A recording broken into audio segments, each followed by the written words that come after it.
Honest আরেকটু কথা বলি, সেটা হচ্ছে উনি হচ্ছে আমার ওয়াইফ। উনি মূলত আগে শাকিব খানের ছবি দেখতো না। আচ্ছা আচ্ছা আচ্ছা, আপনার ফাতেমা, আপনার ফাতেমা, আপনার ফাতেমা নিয়ে একটা ডায়লগ শুনতে চাই। এটা হচ্ছে ফাতেমা। আচ্ছা বলেন। তো হচ্ছে ওর সাথে আমি একসাথে হচ্ছে ওই যে রাজকুমার, প্রিয়তমা এবং লাস্ট যে মুভিটা আসলো সেটা হচ্ছে একসাথে দেখছি। দেখার পরেও মোটামুটি এখন আলহামদুলিল্লাহ যে শাকিবের ছবির মানে প্রত্যাশায় থাকে যে আশা করি ভালো কিছু হবে এরকম। হচ্ছে দুজন দর্শক আছে, আমরা তাদের অনুভূতি জানতে চাইবো। আসসালামু আলাইকুম, কেমন আছেন আপনারা? ওয়ালাইকুম আসসালাম, আলহামদুলিল্লাহ ভালো আছি। আচ্ছা, আপনারা তো আমাদের শাকিব খানের অতীতের সকল মুভি দেখছেন, এই যে দরদ দেখতে আসছেন, আপনাদের এক্সপেকটেশনটা কেমন? আমি শাকিব খানের বিগত অনেক বছর যাবো, যখন শাকিব খান হিট ছিল না তখন থেকে হচ্ছে হলে গিয়ে মুভি দেখতাম। আর এখন তো শাকিব খান আলহামদুলিল্লাহ মানে মানে অনেক স্মার্ট হয়েছে, আগে নিয়ে অনেক ম্যাচিউর হয়েছে। এক্স্যাক্টলি। তো হচ্ছে এখন আশা করি শাকিব খানের পূর্বের সবগুলো ছবির সবগুলো থেকে ছাড়িয়ে যাবে। ধরো মানে ট্রিজার বা ট্রেলার দেখে যতটুকু মনে হয়েছে। আচ্ছা আচ্ছা, আপনার সাথে তো আপু আছে, আপুর কাছে একটু আপু কেমন আছেন বলেন। আচ্ছা, আপনার এক্সপেকটেশনটা কেমন শাকিব খান নিয়ে, স্পেশালি আমাদের যে বাংলা চলচ্চিত্র আছে, বাংলা চলচ্চিত্রের যে বর্তমানের যে অবস্থাটা আছে, এটা ভাঙার জন্য তো শাকিব খান ছাড়া তো কোনো কিনাই গতি নাই। আপনার যদি কিছু বলতেন দরদ মুভি নিয়ে, শাকিব খানকে নিয়ে যদি কিছু বলতেন। আমার মুভি ভালো ছিল, যেটা এক্সপেকটেশন ছিল সেটার থেকে অনেক ভালো ছিল। সর্বশেষ হচ্ছে ভালো ছিল, সুন্দর ছিল। আচ্ছা আচ্ছা, এখন যে আপনারা মুভি দেখতে ঢুকবেন, আপনাদের মানে ইয়াটা কেমন, ভাবনাটা কেমন, আমরা দেখবো কেমন হইতে পারে, সবকিছু মিলিয়ে যদি একটু। টু বি অনেস্ট আরেকটু কথা বলি, সেটা হচ্ছে উনি হচ্ছে আমার ওয়াইফ। উনি মূলত আগে শাকিব খানের ছবি দেখতো না। আচ্ছা আচ্ছা আচ্ছা, আপনার ফাতেমা, আপনার ফাতেমা, আপনার ফাতেমা নিয়ে একটা ডায়লগ শুনতে চাই। এটা হচ্ছে ফাতেমা। আচ্ছা বলেন।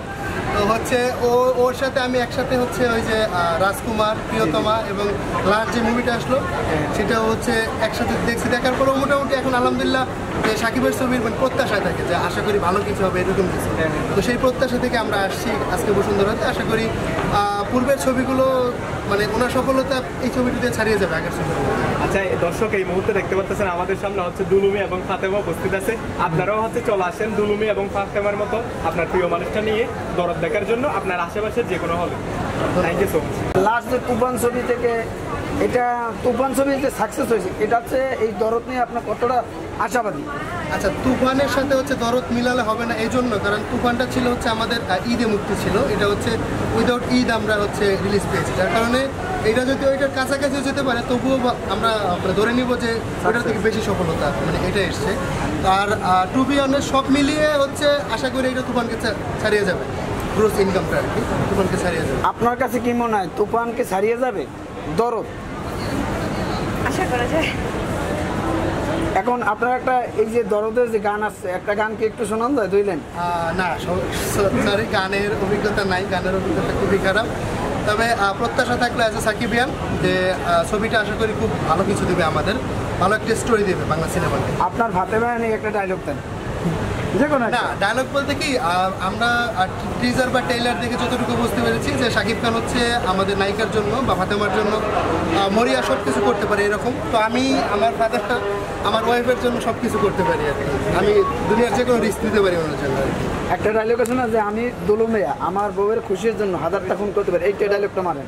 আচ্ছা, আমি দুলুমিয়া আমার বউয়ের সুখের জন্য 1000টা না করলে অ্যাটলিস্ট 10টা খুন করতে পারি। এটাই বলে ভালোবাসা, এই যে ভালোবাসা দেখার আগেই ভালোবাসা। হলে আসবেন সবাই, আমাদের হলে আসুন, বাংলা ছবি দেখুন, বাংলা সিনেমা রক্ষা। ধন্যবাদ।